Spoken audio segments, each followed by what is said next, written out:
All right, for more on the PDP presidential primaries, lawyer and public affairs analyst Jimmy Abia joins me on the news. Thank you so much for being here. My pleasure being with you. You know, throughout yesterday, a lot of Nigerians, all eyes were on the PDP presidential primaries, which actually, at the end of the day, produced the former Vice President Atiku Abubakar. What was your impression, of all of this outcome? Well, if you look at the PDP convention yesterday, I congratulate the party for holding a rancor-free primary, because people had expected, a lot of people had expected that it would take a bit of a while, maybe into today for a winner to emerge. But you'll see what happened, that though they started voting around 7, by 12, they were done with it and a winner emerged. So it showed that, the party could still come together for the interest of the entirety of the party. Right, former Vice President Atiku Abubakar in his speech said that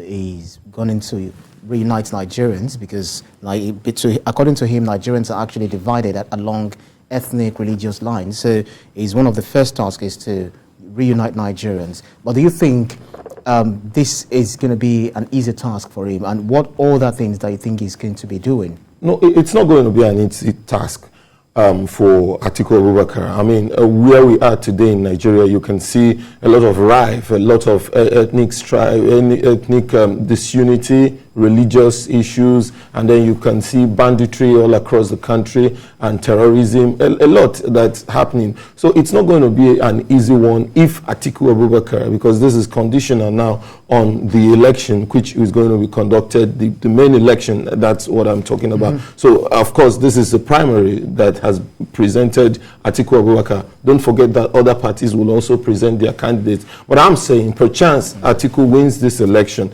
It's not going to be an easy ride for him to solve these problems. But one thing Atiku has going for him is that Atiku has been known as that person who has tentacles in every part of the country. I mean, if Atiku goes to the south, he's at home. If he goes to the southeast, he's at home. If he comes to the southwest, he's at home. Every part of Nigeria. So this is something that has been lacking in the current leadership, which I think Atiku Abubakar has and will bring on board, because it has to do with the personality. You can't actually go beyond your personality, in terms of leadership when you occupy a leadership position. Where does this leave the argument about the debate about zoning of power from the north to the south? Because before the PDP primary, a lot of people are saying that it's time for the south to be in power, having President Muhammad Buhari holding the mantle of power for 8 years. Yeah, it will be 8 years next year. So don't you think this has defeated the debate to cede the power to the South? Well, for the PDP, of course, clearly it has. But you've not, the other parties have also not presented their candidates. Yeah, just looking at the outcome of the PDP. But for that of the PDP, of course, it has clearly, because a winner has emerged. But you also put it at the doorstep of the southern aspirants, because the southern aspirants could have come together and said, okay, look at how we know, because if you look at, for instance, the southeast, I mean, it was disadvantaged from the word go. Because out of the 774 delegates who were going to vote, about only 100 were from the southeast. So it was a disadvantage from day one. So the only way that the south could have got it was for the other southern zones to say, okay, southeast, you've supported us in times past. Because look, the truth is that it would, even in the other elections, it would have been impossible for the south to also present candidates that would become the president of Nigeria, if not for the South, but for the sacrifices made by the Southeast. So what I expected was that you would have the South coming together to coalesce and say, look, this time around, let us support the Southeast. But that did not happen. And unfortunately, even in the Southeast, you also had, people who did not also align, but the truth is, even if they had aligned in the Southeast, it would have been almost a near impossibility for someone from Southeast. Well, I love the analysis about, how the South, the North actually came together, looking at how Tamboa withdrew from the race, saying that, okay, the delegates those who are meant to vote for him should vote for former Vice President Atiku Abubakar.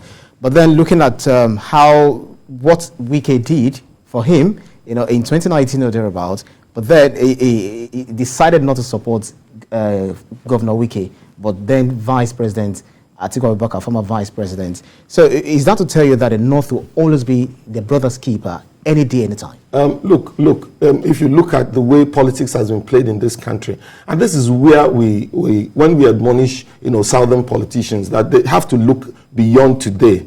If you're playing politics and you're playing politics to have it, it must be me, it can't be the next person.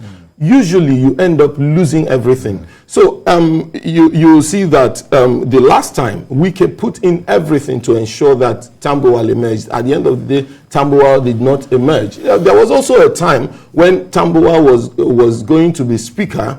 Some former governor of the Southwest supported Tambuwal. At the end of the day, when a candidate from the Southwest was going to be speaker, Tambuwal supported somebody from the North. So this has been there. And I expect that the Southern Nigeria would learn a lesson from this, that, look, you at a point, you come together, leave your private interests aside, and then come together, coalesce for common interest. I know Nigeria belongs to all of us. Yeah. Nigeria, we want the interest of Nigeria. Yeah. But the truth is that there are good people in every part of the country. So it would have been possible for power to move from the north to the south after 8 years of President Muhammadu Buhari. But of course, the south. It remains to be seen how it's going to be for the APC, because they seem to have taken a bit of time for themselves to sit down, do a lot of permutations, a lot of calculations there and there.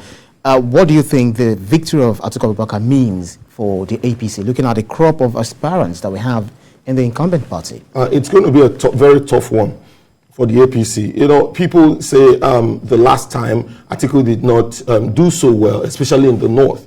But what they forget is that an incumbent President Muhammadu Buhari will not be on the ticket. And so long as Muhammadu Buhari, that is the current president, is not on the ticket, it will make things, smoothen the journey for Atiku Abubakar. So you will see that a lot of votes, he will be able to harvest a lot of votes from the north. And then coming to the south, Atiku Abubakar is somebody, you can't underrate him in any part of this country, because he has people in every part of the country. So APC has to get it right. If APC doesn't get it right by presenting a strong contender, somebody that is very strong, that's got a system across the nation. That also has that tentacles, across the country, that has supporters from the north, that has the southwest, that has people in the southeast that can pull the weight. If they can't get it right, then we can jolly well say that it will be Atiku Abubakar. We'll continue to say it's just a week ahead, and see what the APC will actually bring to the table. And of course, other parties. Other parties, absolutely. That's true. Other parties, because we've got the Labour Party, who has gone to the Labour Party. Anyway, thank you very kindly, PDP lawyer and public affairs analyst Jimmy Abia. Thank you so much for your time. My pleasure being with you.